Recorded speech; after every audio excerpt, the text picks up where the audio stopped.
اللهم صل على سيدنا مولانا محمد وعلى آله واصحابہ اجمعین۔ رسول اللہ صلی اللہ علیہ وآلہ وسلم کے چہرہ مبارک کی ایک جھلک۔ سبحان اللہ۔ رسول اللہ صلی اللہ علیہ وآلہ وسلم کا چہرہ سب لوگوں سے زیادہ خوبصورت تھا۔ آپ صلی اللہ علیہ وآلہ وسلم کا چہرہ چاند جیسا خوبصورت اور پرنور تھا۔ جب آپ صلی اللہ علیہ وآلہ وسلم خوش ہوتے تو آپ صلی اللہ علیہ وآلہ وسلم کا چہرہ ایسے چمک اٹھتا گویا کہ چاند کا ایک ٹکڑا ہے۔ آپ صلی اللہ علیہ وآلہ وسلم کے چہرے کی خوبصورت دھاریاں بھی چمکتی تھی۔ نبی صلی اللہ علیہ وآلہ وسلم کا چہرہ سورج اور چاند کی طرح خوبصورت ہلکا سا گول تھا۔ آپ صلی اللہ علیہ وآلہ وسلم گورے رنگ پر ملاحت چہرے، موضوع ڈیل ڈول اور درمیانہ قد و قامت والے تھے۔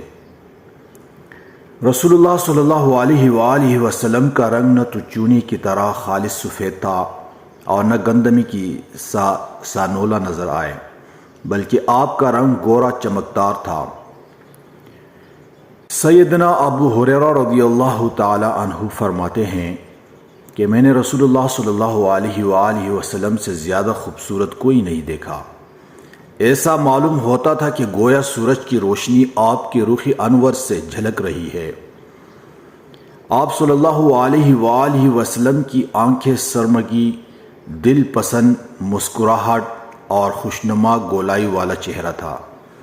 آپ کی داڑھی نے آپ کے سینے کو پر رکھا ہوا تھا۔ آپ صلی اللہ علیہ وآلہ وسلم کے چچا ابو طالب فرماتے تھے، وہ گورے مکڑے والا جس کے روئے زیبا کے ذریعے سے ابری رحمت کی دعائیں مانگی جاتی ہے، وہ یتیموں کا سہارا، بیواؤں اور مسکینوں کا سرپرست ہے۔ آپ صلی اللہ علیہ وآلہ وسلم کی آنکھیں خوبصورت، لمبی اور سرخ مائل ڈوروں والی تھی۔ اہل ایمان کے نزدیک سب چہروں سے محبوب رسول اللہ صلی اللہ علیہ وآلہ وسلم کا چہرہ ہے۔